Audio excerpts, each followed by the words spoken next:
Dear friends and dear students, we start the next point, that is the Kepler's law.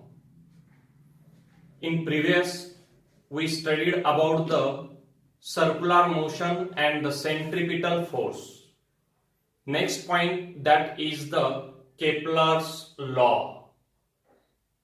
We studied about the next point, that is the Kepler's law. Planetary motion had been observed by astronomers since ancient times.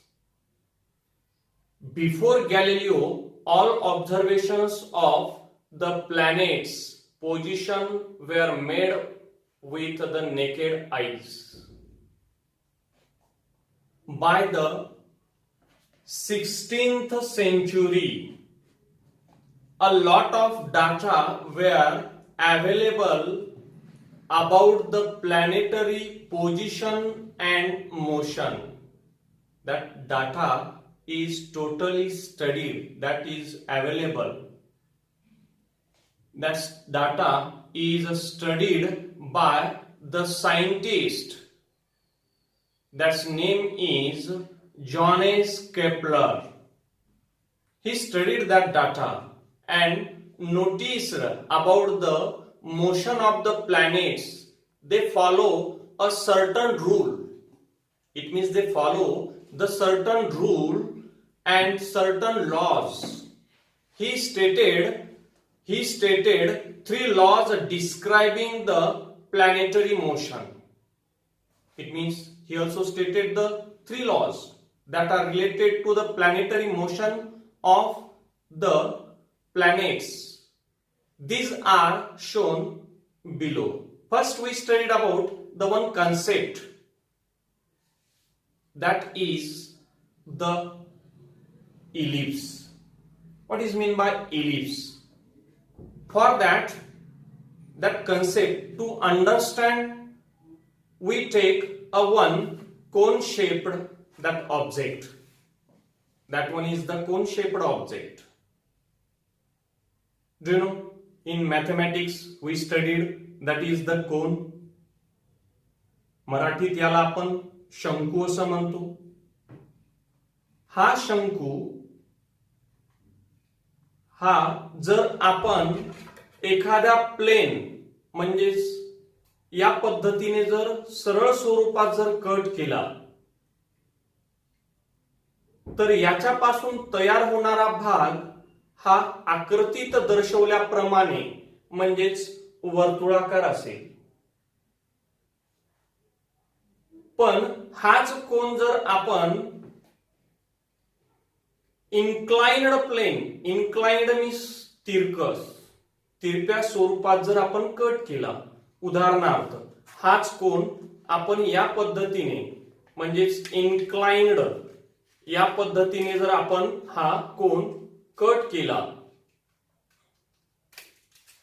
जर या पद्धतीने जर आपण cut केला, तर या कोन मध्ये तयार होणारा जो सरफेस आहे, हा सरफेस याचं हे या पद्धतीचा जर आपण रिंगचा जर स्ट्रक्चर जर आपण ऑब्झर्व केलं, तर हे रिंगचं जे ऑब्झर्व केलेलं जे स्ट्रक्चर आहे, ते स्ट्रक्चर आपल्याला आकृतीत दर्शवल्याप्रमाणे हे इलिप्स टाइप तयार होतं, ज्याला आपण इलिप्टिकल असं म्हणतो, ellipse. Then what is mean by ellipse? That definition we shown below. Ellipse, a set of the points on a plane creating an oval curved shape such that sum of the distances from any point on the curve to the two fixed point is constant. That is called ellipse. म्हणजेच तयार केलेल्या ellipse मध्ये त्या कर्ववर असणारा प्रत्येक बिंदू त्याचे अंतर नाभीपासून, म्हणजेच आता आपल्याला हे आकृतीमध्ये जास्त पूर्णपणे समजेल, बाजूला दिलेल्या आकृतीमध्ये मी ते तुम्हाला सांगेल, त्याच्यासाठी पहा की नेमकं इलिप्स आणि त्याविषयीची संकल्पना कशी आहे. An ellipse is the curve obtained when a cone is cut by an inclined plane. It has two focal points that are shown in the figure, that is F1 and F2 in the diagram. F1 and F2, that are the two focal points. The sum of the distances of the two focal points from every point on the curve is constant.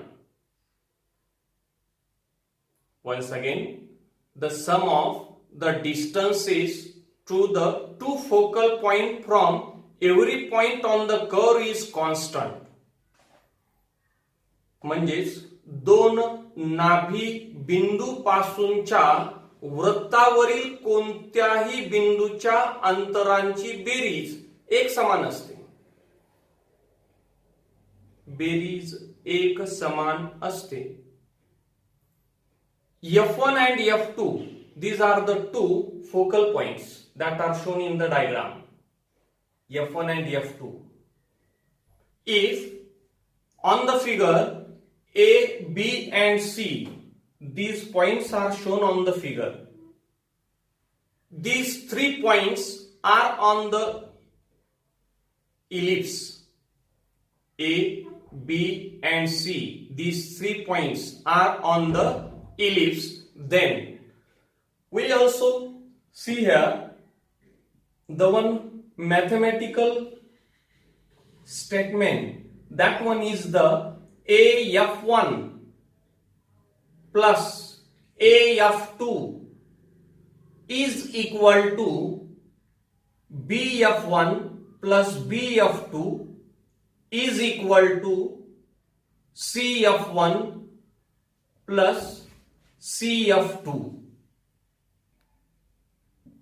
आता आपण पाहिलेल्या statement अनुसार दोन नाभी बिंदू पासूनच्या वृत्तावरील कोणत्याही बिंदूच्या अंतरांची berries ही एक समान असते. म्हणजेच या दिलेल्या स्टेटमेंट प्रमाणे AF1 plus AF2 equal to BF1 plus BF2 equal to CF1 plus CF2. That one is called the ellipse, that is the elliptical orbit. After that, we studied the next point, that is Kepler's first law. The statement of the Kepler first law is given that below, and that statement is the orbit of a planet is an ellipse with the sun of one of the foci. That one is the first statement of Kepler's law. Once again, the orbit of a planet is an ellipse with the sun at one of the foci. In this statement, there is the one diagram is given. In this diagram, the elliptical orbit of a planet revolving around the sun, do you know, at the center, there is the sun, and around the sun there is the one elliptical orbit. In that elliptical orbit, planets are revolving around the sun. Planets revolving around the sun in the elliptic orbit. That sun is indicated by S. In Marathi मध्ये ग्रहाची कक्षा ही लंबवर्तुळाकार असून सूर्य त्या कक्षेच्या एका नाभीवर असतो. ग्रहाची कक्षा लंबवर्तुळाकार असून सूर्य हा कक्षेच्या एका नाभीवर असतो. That is called the Kepler's first law. Next we studied the Kepler's second law. Statement that is given below.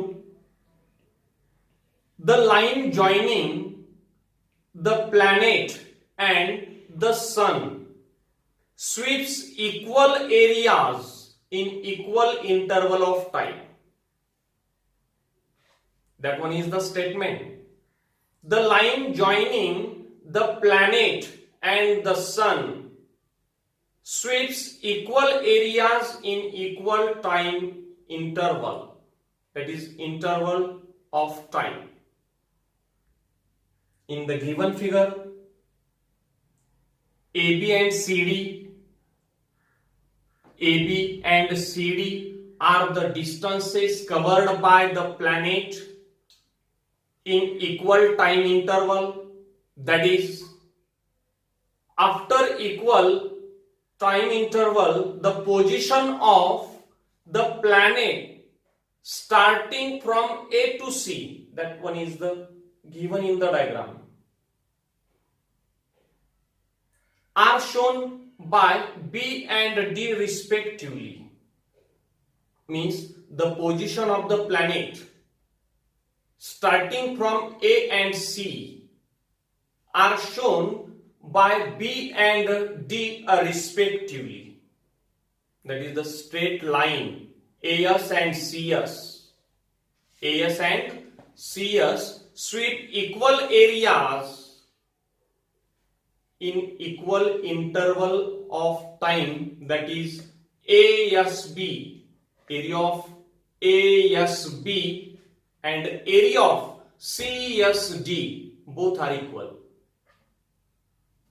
Area of ASB and area of CSD both are equal. That one is the Kepler's second law. We studied the next, that is the Kepler's third law. Kepler's third law. Statement that is given below. The square of its period of revolution around the sun is directly proportional to the cube of the mean distance of a planet from the sun. In मराठीमध्ये याच स्टेटमेंटला सूर्याची परिक्रमा ग्रहाच्या आवर्त कालाचा वर्ग हा ग्रहाच्या सूर्यापासूनच्या सरासरी अंतराच्या Ghanala, that is called cube, Ghanala समानुपाती असतो. In the given statement, from that we here write, if R is the average distance of the planet, R, small r, is the average distance of the planet from the sun, and T is the period of revolution. Capital T is the period of revolution. Then we write the statement that is a T square, that is time interval. T square is directly proportional to R cube, that is small r cube. That is T square divided by R cube equal to K, where K is the constant of proportionality that we already studied in the previous standard in mathematics. Do you know proportionality constant? In direct variation, inverse variation, we already studied about that one is the directly proportional, and there is the constant of proportionality. After that, Kepler's obtained these three laws simply from the study of position of a planet obtained by the regular observations. He had no explanation as the why planets obey these laws. That Kepler does not know that planets that obeys these three laws. We will see below how these laws help Newton's in the formulation of his theory of gravitation. That gravitation म्हणजे यांचा उपयोग gravitation मध्ये कशा पद्धतीने करता येतो ते आपण पाहू. Next point, that is introduction about the Kepler. That is introduction about the Kepler. Johannes Kepler was a German astronomer and mathematician. He started working as a helper of other scientists. That's name is Tycho Brahe in Prague in 1600. Kepler is the helper of Tycho Brahe.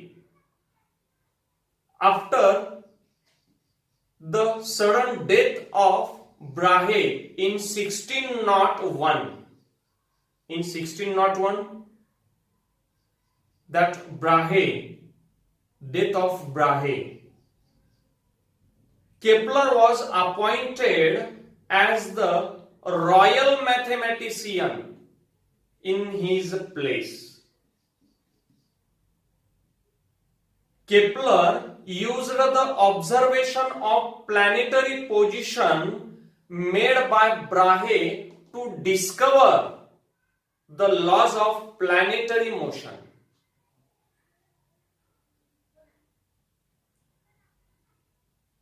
Kepler also wrote several books. His work was later used by Newton in postulating his law of gravitation. Means there is the use of the gravitation, is the use of these laws and these books and that information of Kepler for means that total information of Kepler is used to write the postulate. That postulate was written by the Newton. All the above that consideration including the Kepler's law led a Newton to formulate the theory of universal gravity. Theory of universal gravity. According to this theory, the Newton that is also write a one law. That law is called Newton's gravitational, that is Newton's universal law of gravitation. Next point we studied, that one is Newton's universal law of gravitation. Newton's universal law of gravitation statement is given below. Every object in the universe attracts every other object with a definite force. This force is directly proportional to the product of their masses. that force is directly proportional to the masses of the two objects and inversely proportional to the square of the distance between them. That one is the Newton's universal law of gravitation. After that, we studied the next one is the one part of mathematical expression. That mathematical expression, in the given diagram, there are the two bodies having mass m1 and m2. The distance between these two bodies is denoted by small d. Mass of first object is m1. Mass of second object is m2. The distance between two objects is denoted by d. Then the mathematical expression of that law is written as F directly proportional to m1 into m2 divided by d square, or F is equal to G. That capital G is the universal constant of gravitation. F equal to G into m1 into m2 divided by d square. That is the Newton's law of gravitation. Here, capital G is the constant of proportionality and called the universal gravitational constant. After that, we studied the next one is the part, the above law. That above law means that if the mass of one object, means if we increase the mass of the object is doubled, the force between the two objects is also doubled. See here, if the mass of the object is doubled, then the force in between these two objects is also doubled.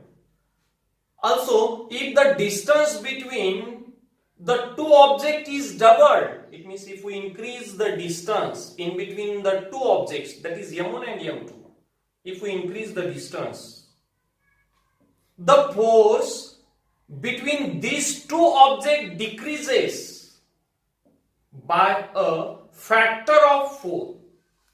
Means that distance is increased, the force is decreased. Distance is increased double, then the force is decreased by a factor of 4. Factor of 4. If the two bodies are spherical,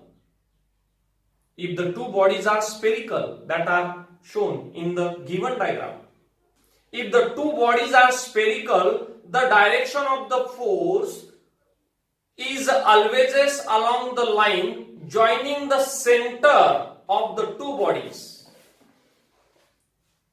If the two objects, both objects are the spherical, then the distance between the center is taken to be d. म्हणजे त्यांच्या वर्तुळ केंद्र बिंदू मधील जे अंतर आहे ते अंतर म्हणजेच d हे त्या ठिकाणी घेतलं जातं. In case when the bodies are not spherical,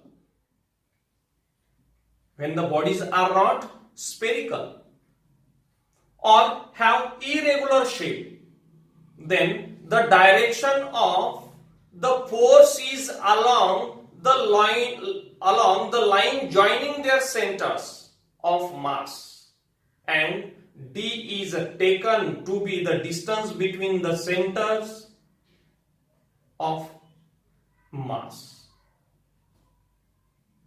D is the distance, that is d is taken to be the distance between the two centers of mass. From the above equation, that is equation given here, it can be seen that the value of G is the gravitational force acting between the unit masses kept at a unit distance away from each other. If we take here the mass is 1, object M1 is mass, M1 mass is 1 and M2 has mass 1, and distance in between these two objects is 1 meter. If we take 1 kg mass of first object, 1 kg mass of second object, and distance in between these two is 1 meter, then the force is equal to the universal law of gravitation, that is called F equal to G. Means F and G both are equal here. After that, we studied the next one is the SI unit of G, capital G. That SI unit of G is given here, Newton meter square per kg square, or Newton meter square kg raised to -2. The value of G is experimentally measured by Henry Cavendish. Henry Cavendish that calculate the value of capital G.